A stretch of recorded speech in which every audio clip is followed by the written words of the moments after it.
Hello, and welcome everyone to today's session on Marketing in the Phygital World, Transforming the Consumer Journey from Offline to Online, co-organized by ETBrandEquity, Eruditus Executive Education in association with ISB Executive Education. I also want to take a minute to wish all the women on the panel and in our audiences a very, very happy Women. Women, they've always been a key decision maker and an influencer of the family's purchase decision. As per several reports, they influence about 85% of the consumer purchases and are a key target audience for any brand under the sun. The pandemic has impacted them as much as anyone else, as the lines between managing work and family life have blurred for them. Thanks to the novel coronavirus, the world has also witnessed a massive change in the customer behavior, especially in terms of digital adoption.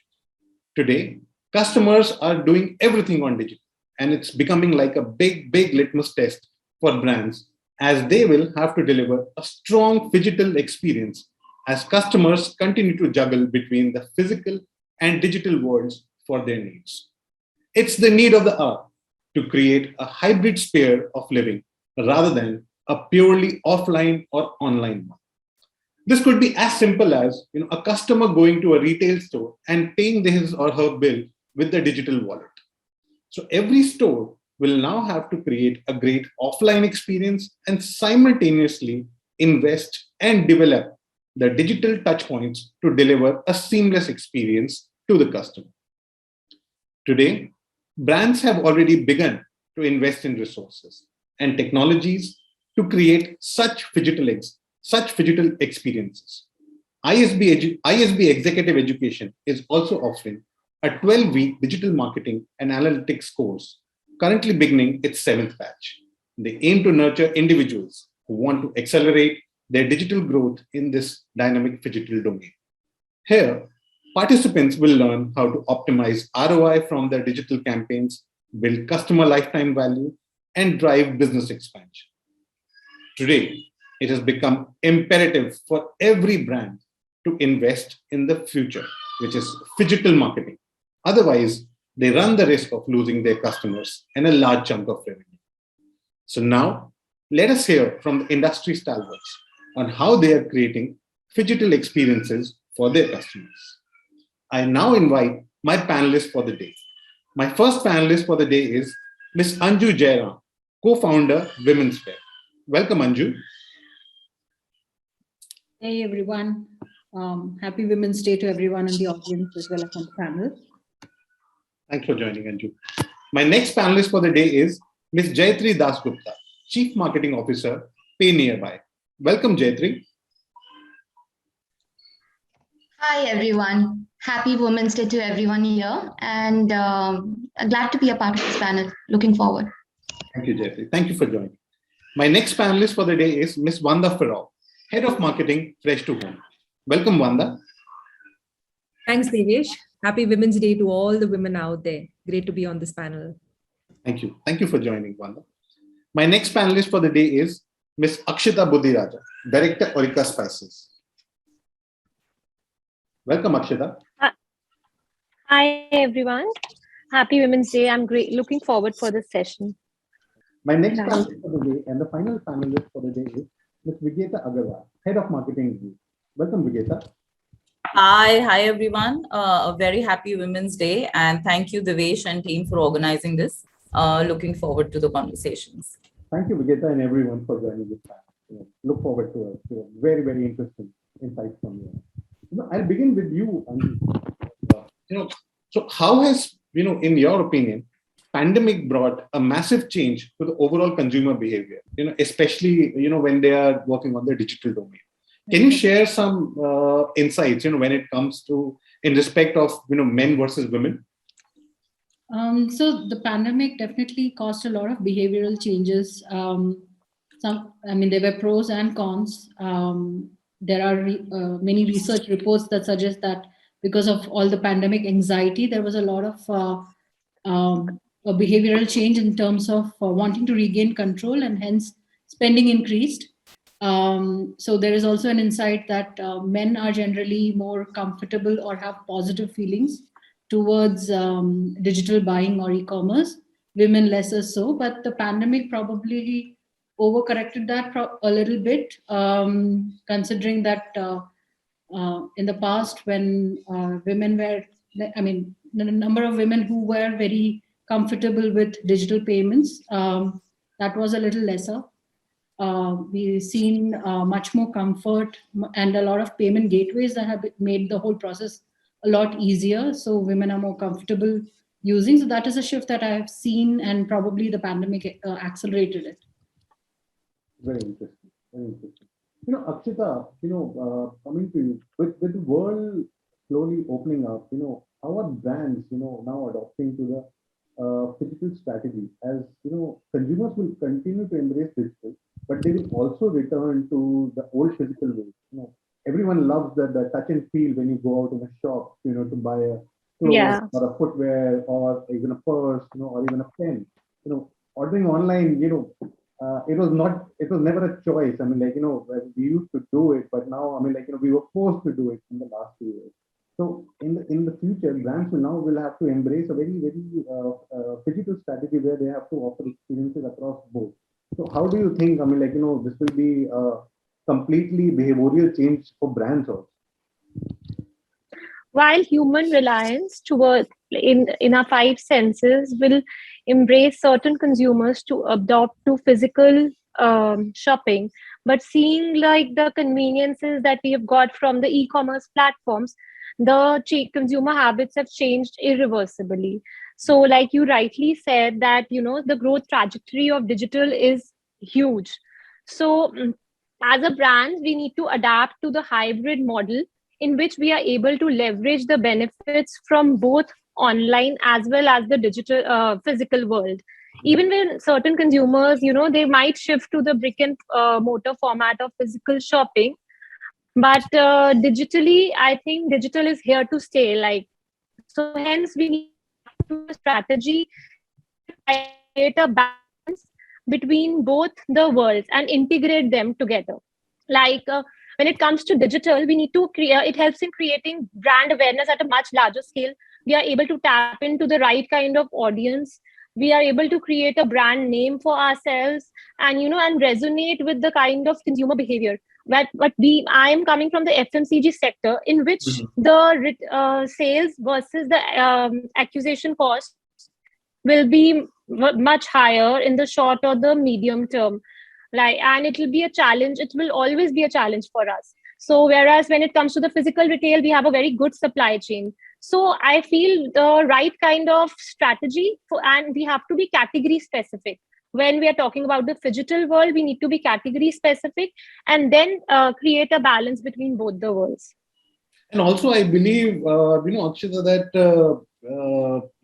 post-corona, COVID period has been a kind of a blessing, especially for the FMCG players, because, they have got a chance to focus on their digital sales channels, while they were always, very, how would I say, tilted towards more on the physical retail. But I think it has given them a chance to strengthen their digital sales channels, and which they were actually not very much focused on if we look at, prior to the pandemic period.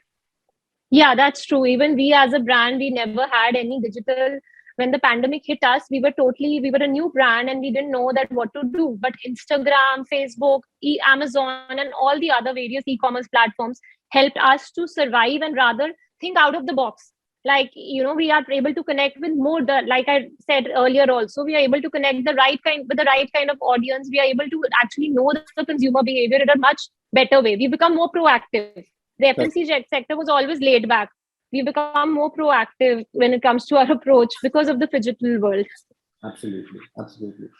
Coming to you, Jayatri, you work in a completely different category. Okay. And, where it's more about, creating small, how would I say, banks, in the rural pockets, in the tier 2 zones. So explaining them about digital, I'm sure would have been a very big challenge, but creating an entire phygital experience at that level, every one of us would be, very, very, keen to hear your experiences on that. That's a very interesting question, Devesh. When you started off the conversation and you were explaining Phygital, you mentioned about buying something offline and then paying through a digital wallet. Or, normally what we say, we browse online and we'll go to a store and buy it offline, and that is Phygital to us. But to explain what we do, if you allow me a few seconds, I'll just take a few seconds to explain what as an organization PayNearby does. And then you will understand for us, the interplay of physical and digital is very, very close, is much closer than what you see in many other brands. Okay. PayNearby today supports more than 18 odd lakh retailers across 17,000 plus pin codes in the country. And we help these retailers to provide banking, digital banking and digital services to their catchment areas. So in a rural region, if there is someone who probably would have to travel 20 kilometers to go to a bank and therefore was underbanked because it was not possible for him to do that on a daily basis, today we are making it possible for him to access his account through assisted digital at a nearby store. So whether it is buying of a aspirational t-shirt or taking online education or entertainment, all of that rural India and tier 2 India had out of their reach. Today we are making that possible in a offline store. So you see, for us, Phygital is not just buying offline and then paying, that interplay. For us, the Phygital experience is across the consumption funnel. Whether it is an acquisition or through the consumption, the understanding of the product, the services, and then the final consumption through a means. I mean, what we are also doing is enabling Bharat to actually digitize their cash. Cash is physical. We are allowing it to digital. So there, the physical experience comes there too. So for us, the term Phygital actually transcends the boundaries that we often try to limit it to. And the challenge for us as a brand is that because the experience is so integrated between the real world and the online world, how do you ensure that, both in terms of the brand value, the promise that we are making to our customers, we're not making any wrong kind of commitment because there are so many players in the value chain. How do we ensure that the last mile understands what as a brand we stand for? And also, when they talk to their consumers, whether it is our partners, our call center, feet on the street, what we put up on our app, it resonates. All of that talk the same language. So that is what the broad challenge is for an engagement and a communication perspective that we internally at PayNearby have to deal with on a regular basis. So how difficult it was, when especially you work in the Bharat market, okay, and when you have to, digitalize the physical cash, explaining the local store to, accept it and empower him with all the right information and all the steps, to digitalize that. How difficult it was. Today it has been easy because we would have done it for thousands of people. When in the start you went out to explain them how difficult it was.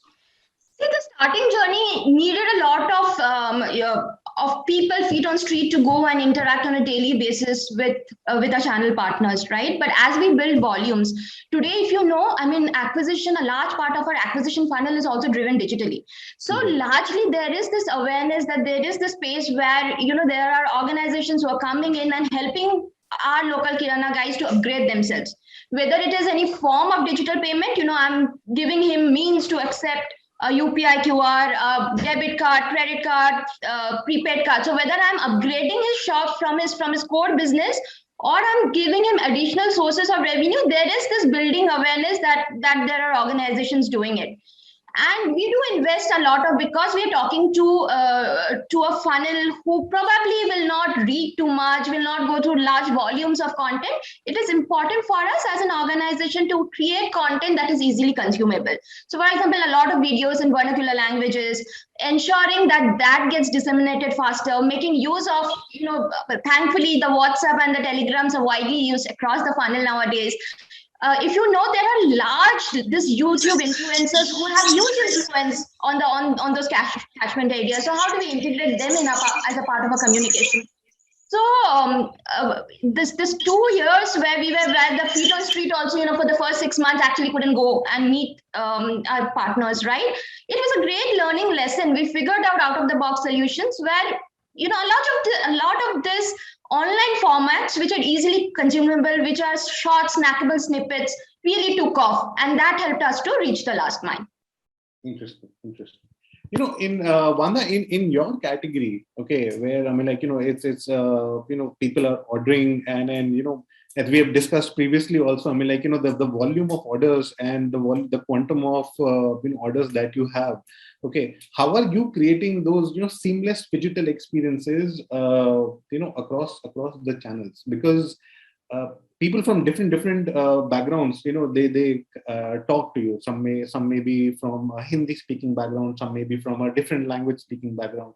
So creating those digital seamless experiences becomes even more difficult in your domain. How do you work around that? Thanks, Devesh, for the question. I remember recall in the initial part when you were introducing the topic, you said about digital experiences and how we are moving from physical to digital. Yeah. But I don't think it's unilateral. I think digital is all about getting the best of both worlds, which is digital and physical.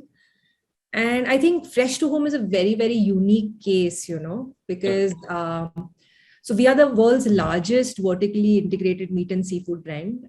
We do over 2 million orders every month. So literally it's an order every second. Right. It's fairly huge. We've grown tremendously in the last 5 years. We are an online first brand. But the beauty of this category, it is essentially physical. People buy meat and seafood online. So 95% of the market actually is a physical store, right? So we believe in our endeavor to grow. The next million will actually come when we smartly tap the physical space also. Mm-hmm. But you can't just, go out and open retail stores. You'll have to integrate it also very, very strongly, because it's very important, right? When the Malayali goes and checks his sardine, he opens the gills and sees how red it is.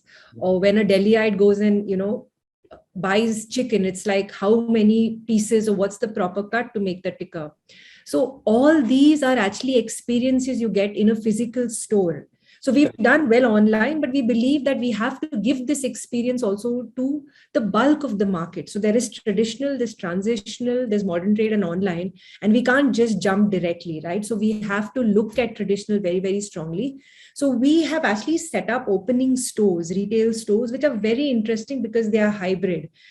So when you enter the store, right, the consumer gets the entire experience of the entire mix, which is product, price, the proposition, the packaging.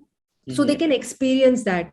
So if you build that trust and you lower the barrier to try, you make a nice transition to the consumer buying online. So what we do is all this is actually tech enabled. We have IoT sensors to build our refrigeration. We have machine ML to actually get our entire projection to ensure that, there's always fresh fish and chicken relevant to that catchment area. So all this is tech enabled. So when a consumer enters, right, you also see that if they want something extra, they will also see the entire range and assortment through a platform. So what you do is you build physical to lead to digital, and that therefore you capitalize on both these. If you get a good experience, you build on the trust, you will successfully migrate them digitally. And in this endeavor, replying to what you had asked about, experiences, because all this is very ethnicity, language driven, etc. We take a lot of, effort to ensure customization, personalization, the names of the fish, how they're communicated to, recipes, which you can actually build on this. So it's a very interesting journey where, it is actually seamlessly flowing onto it. And what we've realized is consumers who actually come in from our physical stores to buying online retain with us actually better. And I think that proves the success of how at each touch points you ensure that, you give the information, you give a proper mix to retain consumers better. Vigyeta, coming on to you, I have a very different question for you. Okay. So storytelling, has always played a very, very important part, in creating the brand. With the world going digital, and now the brand communication will also, turn into that direction. So how do you think, this will impact the storytelling? Sure. Thanks for the question, Devesh. I think storytelling for brands has definitely evolved. We as a brand tell stories, and then also, we've had to move from a lot of long form storytelling to short form storytelling. Like, I think we all know today that even 30 seconds is not enough, right? Your 6 seconds, 10 seconds, 15 seconds is what you're expected to tell your story in. Correct. So, and I think that shift that has happened over the last few years has necessitated the need for creators who can therefore think short, right? Think quick, think impactful. And in that space, I have seen the whole use of meme marketing, snackable content kind of take up. We've all started exploring it in a big way. And I think that is something that is here to stay. Snappy, relevant, really, really quick. It's a thumb stopper and you get the message in one go. Right. So I think that is definitely something that has happened. I think the other change that at least we are seeing in our category is, even though I promote a show and I'll put out a trailer, the way we use an Instagram or a Twitter or any other platform is very different. The kind of messaging that we put out, or the format of the messaging that we put out, or the kind of engagement that we do with the consumer is contextualized not just to the show, not just to the audience, it's also to the platform.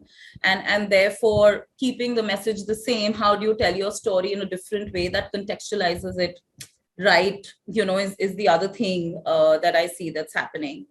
For me, two more things that I'm seeing as come up is a lot of collaborations, and I know there is a lot of influencer marketing that is happening. But when I talk collaborations, I'm saying even brands collaborating together, right? Now, let's say, for example, Jayatri is doing something on PayNearby. I have an entire AWOD side of the business that is targeting, a tier 2, tier 3 market. And we want to reach out to those audiences. Tomorrow, the brands could come together to do something. So I think that collaboration together to offer unique experiences to consumers is going to become really important, which automatically takes me to the topic of this discussion, which is Phygital. We are already doing like a lot of stuff there, wherein, for us, we are amplifying a lot of things that we're doing offline, online, because the scale comes from online. Right? You can't necessarily do an activity in 30 markets and then hope to achieve scale, because there are so many elements that go into setting up that experience.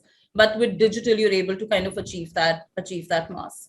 And I think, therefore, to tell your brand story that cuts across, the language barrier, the ethnicity, the cultural barriers, even if you're doing an activity in Bombay, how do you make it relevant to the guy in Bangalore or to the guy in UP? Is something that I think we will need to deal with as we go ahead. So in this case, I mean, what are the success metrics that you keep, for the Phygital experiences or the Phygital innovations that you are, doing with brands, or even for your shows? Yeah. Very interesting. I think it's a question all marketers deal with, especially brand marketers, all the time. So for us, engagement is very important, Devesh, and we have a lot of social media listening tools that we deploy to understand, what has been the traction in terms of engagement on anything that we're doing, especially things that are still in this experimentation, innovation kind of a domain. For us, movement in search intent is also very important. When you are going out and putting your brand out there, if I'm going and promoting the show, am I seeing the movement in interest in the show, and that kind of shows in our search trends. So for us, I think these two would be very critical. And of course, the third piece that comes in is also earned media. Given that, we have the stars and the actors and the industry is as active as it is. The earned media piece also becomes critical for us to understand things that we are experimenting or experiences that we're offering. Are they really cutting across, and are people talking about it? Those, I would say, would be broad 3 parameters that we look at. Interesting. Vanda, in your category, what are the success metrics that you keep for, understanding the Phygital experiences? Our foray into retail stores is relatively recent, but there are 2 broad buckets which we actually evaluate. The first one is the equity metrics, which we actually see which includes all, through the funnel, which we actually check in our brand track. So the awareness, consideration, how it is actually transitioned to purchase, right? And frequency also. Then we also see, for example, how our organic searches are actually panning. All this to see the interest in the brand, of how consumers are actually seeing it. And we do it city-wise and also segment-wise. So we have fairly robust data to see how it's moving in different consumer sets. After the equity metrics, because this is the precursor, right? From this actually comes hard revenue metrics. We also see in terms of what are the new users who are coming in, which channels. So we know which are the channels which actually our new users come from, because we have very robust attribution tools. We also see in terms of retention, consumers coming, for example, from a retail experience, how is their life cycle? We also see average order values, etc., etc. So all this we use to be able to see the strength of how this experience also is panning out. How is retail actually shaping, the online growth? So equity and actually business metrics give us a clear understanding week on week to be able to see how these are panning out. Okay. And Akshita, in your case, in the last 2 years, since you have developed and focused on digital sales channels also. So, when it comes to evaluating the phygital experiences that you're offering to your customers, what are the success metrics that in your category you keep?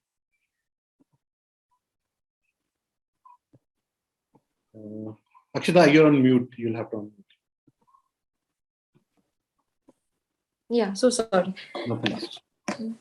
So in my category, the journey or the consumer journey would start from anyone who's entering first we try to tap in the right kind of audience, from anyone who's entering the kitchen to anyone who's like fond of eating food. We try to tap in those with the help of digital tools as they were mentioned earlier as well. And all the food connoisseurs, all the socially, since we are an artisanal spices and seasonings brand, and we are trying to get a responsibly sourced spices in the market. So we try to tap in all the users who are like socially responsible, as well as they are the food connoisseurs and they like eating out, and all these things help. We try to tap them through various food channels. We try to do online collaborations with influencer marketing. We try to do build up our digital ads and various other things. And even when we are doing offline activations, we are trying to integrate those with our digital platforms, like giving barcodes, which will link to our YouTube channel, which has all the recipes. Basically, we are trying to tap in as much of data and trying to provide users an experience that, not just selling a spice. Spices was a commodity earlier. Everyone told me spices is a commodity. How can you make an experience out of it? For me, anyone who's interested in cooking and tries to innovate cooking, and no one likes eating bland food these days. So this is there we came into our seasonings and marinades category, in which we are telling people you can cook easily, have a consistent taste. And these things we are telling through our digital platforms. We have our Instagram, we have our YouTube, we are trying to partner with various e-commerce platforms. We are trying to give videos, do cross collaborations, as was mentioned earlier. We have got into cross collaborations with various brands, already done that in past, giving giveaways, contests, and the offline while anyone wants to taste, we are doing food tastings there also. We are giving them barcodes, which will help, and if they follow us on Instagram, so that the consumer stays connected with us. All we are trying to say that, so that we can understand their behavior, we can understand what exactly is their new need and wants, and then provide the products accordingly. Interesting. So, following up with you only, Akshita, I mean, how do you map these requirements to those touch points, to create these experiences and to understand your consumer? So we map these requirements with the help of digital tools only. We have our own digital tools in-house, and with the help of various marketing, these things, we try to add like which consumer would be interested in which product. We try to tap that target audience accordingly. Okay. And we even do online and offline events, at various places. Since the world is opening up now, we are trying to get into the conventional system of marketing as well. But there also we are trying to integrate, like providing them cashbacks, offers, discounts, trying to integrate that. There is, since people are like very digital savvy these days, they would want something digitally to be there. So we are tying up with Paytm, Amazons, and all these people of the world. So that's how we are tapping in. Now, coming to you, Anju, other marketers, they have been talking about, how important the digital experience is. But do you think a complete digital experience will possibly override the physical experience? No, I don't think a complete digital experience can override a physical experience. So we definitely see that in terms of specific. So as a contributor-led media company that we are, Women's Web is, we also have a strong focus on women at work. So women entrepreneurs, women at work, they are our focus target groups in for many activations or campaigns. So with women at work, we do see that seamlessly happening, but something that seems to be missing out is the in-person networking, making connects. Like for example, if this event was offline, I'm sure there would be a lot more connecting that would happen. There would be maybe there are friendships that I have till date which were from events that I attended 5 years ago. There are brand collaborations that have happened. Mm-hmm. So for us, especially with the women entrepreneur segment, we see that that particular target group does require more physical activations, events, meeting, collaborating, because a lot of women entrepreneurs, especially, are micro entrepreneurs. They are looking, I mean, they definitely grow with more networks happening and more collabs happening. And they are awaiting a lot of new industry insights, etc., which they are not really connected with just digital. So I do see, I mean, there are pros with digital in the sense that somebody who is in, let's say, Kunur, who has a business in Kunur, need not travel to, say, a Chennai where an event is happening. Now she can just log in or something. But there is definitely something missing with just pure digital. Like, for example, there are 112 participants today at this event. If it was maybe, let's say, even hybrid or physical, we would have a lot more connects. We would see people. We would be able to interact. There would be more networking that would happen. So those elements definitely are missed out. So I think at best a hybrid model, which we'll have to see what it looks like, because even we haven't started any physical event yet. Okay. This Friday, we have partnered with our first partially hybrid event, which we would be doing with a partner. So we'll see how that goes. I think all of us are now venturing out, in the world, and we were just waiting for things to open up. Slowly, things are opening up. But yes, all of us are taking small steps, slightly scared, but yes, hoping for the best for everyone. Coming to you on this part, Jayatri. So, while digital transformation of the business is extremely important, when you are working towards creating the entire Phygital experiences, what role does personalization play in this part? And then, I mean, like, how much of an opportunity is there in your category to create those personalized experiences for your audiences and customers? I think it's been echoed throughout the session that it's no longer offline versus online, right? It is a hybrid model. Yeah. So for our consumers too, even in the remotest areas of the country, right? I mean, we know there is India and Bharat, and we kind of address Bharat. But even in Bharat, today there's proliferation of smartphones. A lot of people are carrying those smartphones. People are consuming YouTube. People are looking through WhatsApp. So our consumers too, at different parts of their journey, some of it is it's happening at physical stores. A lot of consumption is happening also online. So for a brand like ours, it is very, very important to put in place an infrastructure that can connect those dots, right? That we have a one view of the customer.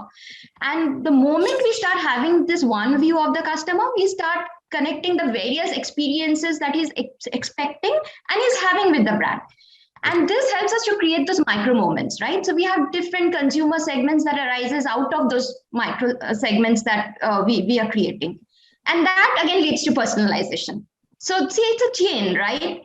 It is very, very important for brands today to first create an infrastructure that allows you to have a single view of your customers. And once you have the single view, once you have proper analytics in place, the world is meant for micro moments. Okay, so the wow moments come when you can address those smaller expectations. Absolutely. And that will come once you have proper analytics in place. So do that, create proper analytics that helps you address those micro moments. And it's, again, for us also, the other thing that is very, very important is regional languages, right? Because we are servicing so many customers across so many regions, not all of whom speak either Hindi or English. It is very, very important that even while I'm addressing those micro moments, I speak in the language that they understand. So those are the 2 or 3 things that as PayNearby we need to keep in mind, that, you know, I have one view of my customer, I am able to capture his smaller expectations, and then I'm able to address those expectations in a language and a format that he's comfortable with. Correct. Vigyeta, do you concur with Jayatri, the 3 points that she has mentioned? Basically, one view of the entire customer, you know, focusing on the smaller expected moments and especially talking to them in their language. Do you concur with these? Completely agree. In fact, one of the things that we want to do as a platform is for us catering to the regional audiences, right? Whether it is Tamil, Kannada, Telugu, Marathi, these are very important areas because people are consuming content in their own language. Correct. The reason why you have a lot of broadcast channels who have regional channels that do very well is because consumption is happening in their own languages. And for us, we're working towards this in a very focused, deliberate manner. We've had a couple of very strong successes in the Kannada market early this year already, and we intend to continue building it. And therefore, this one view of the customer really helps us, right? Where is the customer in his or her journey? What is the kind of content that they're consuming? Where there is for us, it comes down to genres of videos that they're watching. Are they watching fiction? Are they watching non-fiction? When it comes to non-fiction, or even fiction for that matter, we're constantly working towards trying to make it a lot more engaging for them. We're a digital video player, right? So ultimately people are consuming video, but how do we make it a lot more engaging for them?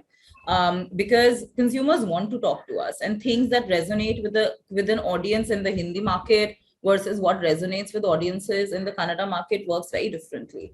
And it plays out in our brand communication, in our show communication, everything. The kind of channels we take, the influencers we talk to, it completely changes that.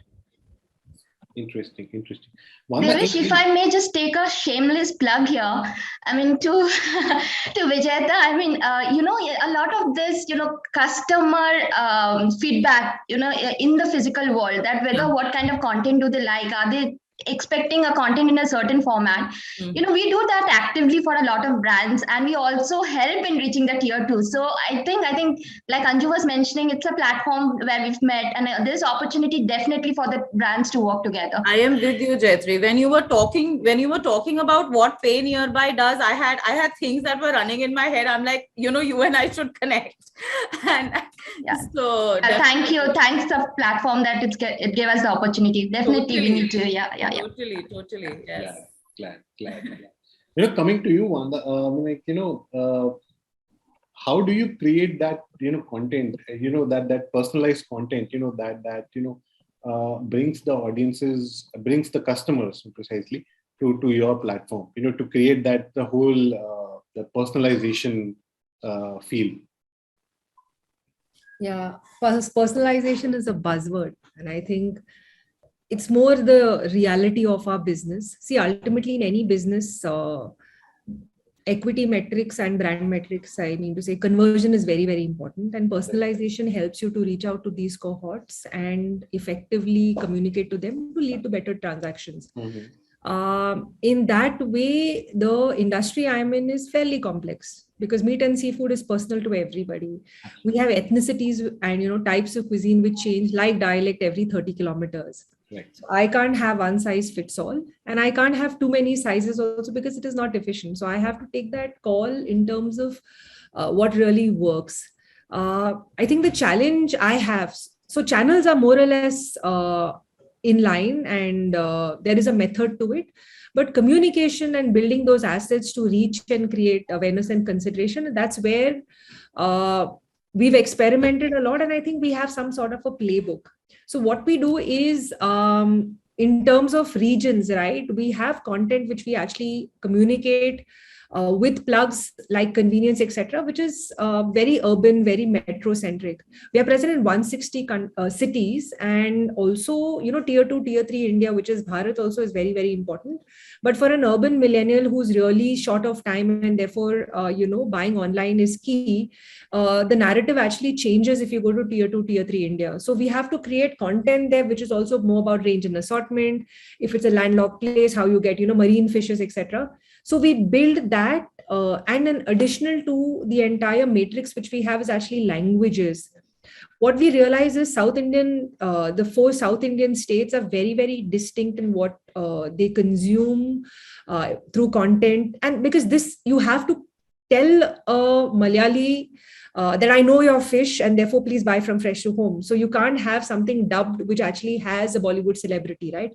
So we create content specifically for the 4 for the 4 states, and use a lot of contextual and cultural insighting there, because that's where you actually communicate. See, meat and seafood is already a category which exists. So you're not building category, you're converting the channels of actually buying. So why do you, reference it to buying online? We give really tangible cues to be able to reach out to these consumers and, help in building consideration and therefore better transactions. So one is channels which we work. Secondly is communication, which is north and south, which is specific. And the third point was also about metro versus tier 2, tier 3. So effectively going about this grid to work on better conversions. Interesting. Akshita, how in your category, and it's a very relatable category also, Vanda deals in the meat and seafood category, and, to make it more spicier, Orika spices is needed. So in your category, when it comes to creating content for personalization, how do you look at that? So when it comes to content for personalization, when you see my packaging, we are already in the packaging only, we are being little region specific. Like since spices is not something new to the consumers, and there are big spice players in the markets, for a new brand to enter into that category is very difficult. So that's why we've introduced the seasonings and marinades category, where, I can relate with Vanda that because hers is a meat category. So similarly, those are for easy marinations. We are trying to get into the market by making a product like Amritsari marinade or a tandoori marinade, in which we are trying to tell the consumers that it's very easy, that you don't have to add anything in it. You just have to mix the masala with your and oil. That's it. And it can be grilled or baked. So this content, we can actually do it on digital platforms in a much easier way by creating videos for those specific regions. Like I would target a smoky garlic, that is my product, in a metro city, and rather target an Amritsari. We do that in a tier 1 city, which is like Punjab, a small city of Punjab, for those consumers in their region specific language. And because I know the product taste is also as per that region. So that's how we try to distinguish our products. Interesting. And Anju, in your category, how does the entire focus on personalization works? Because it's already content, and people are coming to read. Read what they like, read about different subjects, related to women. So how does the entire concept of personalization work in your category? Our whole premise starts with personalization because it is a contributor-led platform. So the women are writing about their experiences, their stories. It could be in the format of fiction, it could be opinion. With Instagram, etc., we also see a lot of contributor-led reels, etc. So which women submit, they participate, or they opinionate on. So it is, I mean, the content itself is created through personalization, as in it is coming from personal points of views. So those could be, those could resonate with some, those might not resonate with some. So it is, I mean, we never say that this is the truth and this is the fact, or this is the only way. These are opinions. You could have a different opinion, and you're welcome to talk about it or write about it, or and we would be happy to feature those too. So, in fact, when we have some controversial movies, etc., that go up, we've had posts which are pro and against the same movie. Yeah. Go up in the same week. So those are some interesting things that I get to see through the platform. Interesting. And as all leaders, in your respective categories. So when I have to talk about phygital experiences, it is very evident, and these phygital experiences will continue to remain and move in the world forward, because all of us have now adopted the hybrid world. We are living in the digital world as well as in the physical world.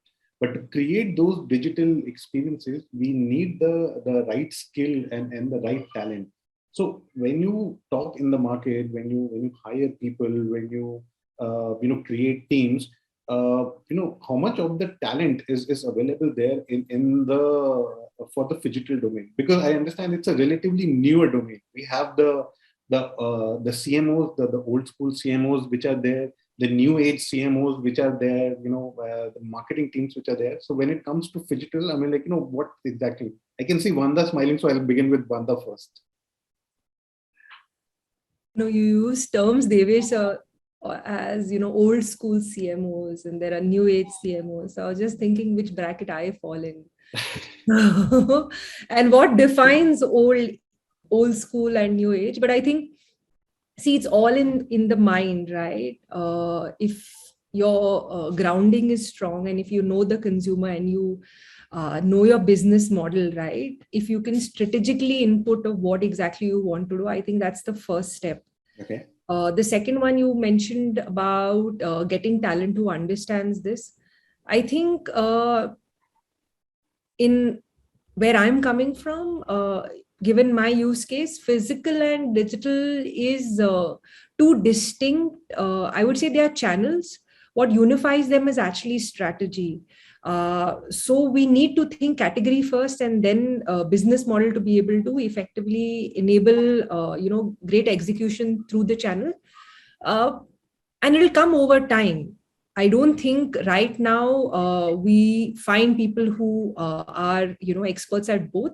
But I think with grooming, coaching, and also relevance to the business model, we can, get people who can be good at both over a period of time. So what skills are needed in this? Data and analytics are the core skills that are needed, at the center to create those digital experiences, to understand how to create those digital experiences. Yeah, I think data is very, very important. If you see it in terms of hardcode data, and also, so when we see data, right, we see data which is also an output. It is because a person reacted in a certain way, and therefore you see your dashboards, your metrics, etc. What comes before that is also understanding consumers and the whys of why they are doing a certain thing, right? So understanding data in terms of consumer-oriented data and also transaction data, which you can splice and dice and therefore get a lot of insights. So this is very, very important. Automation really helps because this helps you to efficiently read data and also deploy different tactics to build onto efficiency. So I would say data, I would say automation, and all emerging, I would say a lot of technology, right? ML, AI, etc. Immersive experiences, VR, all these things will actually help enable this transition and us get better. And therefore, individuals who understand these four spheres of of business, I think, are the ones needed in this journey. Okay. Jayatri, what's your thought on it? Is there enough talent pool available in the market with the right skills for creating these? Kind of, what Vanda said, even I was trying to imagine where I fall with 20 plus years of experience. I'm probably the old school. But interestingly, my journey started with digital and then I moved on to a more generalist role. So see, the team has to be a blend, right? There needs to be people who understands the medium. So when you're talking through digital means, you need to understand the uniqueness of each medium so as to exploit those mediums, make the best use of those mediums. At the same time, how do you make use of the physical space, right? What are the formats? How does the interaction need to happen in that space? All of those again need specific experiences. So you may not get one individual who understands both the online medium as well as how to optimize the physical space. But overall, over time, if you build a team in a way that you have a good blend of experiences, people then learn from each other and then groom up to be, someone who can then strategize for both. And I again echo what Vanda said, right? It's about the strategy and the business and the communication overall plan that you have. At the end of the day, physical or online are just channels. However, I want to reiterate that each of those channels has their uniqueness, has their things that we need to be played up or dialed down, and that people who specialize in those will be able to do it best rather than one person trying to do everything. Right. Akshita, what's your thought on this? My thoughts are somewhat similar only. I feel that, not just data analytics, we need to have other, right from the communication. When we are talking about digital, all we need to do is communicate in the right way. So we need to know the user behavior, and then we need to have people who can understand the current generations, the millennial, because when it is digital, mostly the millennial generation and people who have, I think we can think like a blogger. When we are thinking like that, we need to be very like on moment marketing is one thing which we really need to be doing currently. Like we need to be we need to be in the trending topics. We need to know about all those things. Even for a category like ours, which is like an FMCG category, even we need to make good, interesting content so that people would get attracted to it. Then only when the data analytics would be the next step. Then only the targeting the right kind of audience and all that. But that is somewhat later. The second step, first we need to have the right kind of communication skills. We need to have those people who can make good videos, good content, and explain what we are trying to convey through a video or a post or an ad.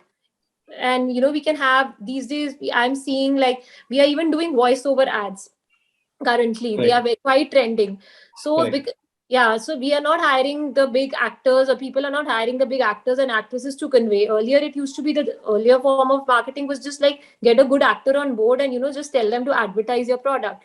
But now we are getting into the people who are specializing in that category. Like I am trying to connect with good chefs who can convey to the consumer that this thing can be made with using this spice. So those are the voiceover ads that many companies have started doing, and that is one form of it. So, and then targeting those ads, and then for region specific, be it category specific, demographic, age, all that's the next step. Interesting. Vigyeta, I have an audience question, and I find it pretty interesting. So I'll put the audience question directly to you.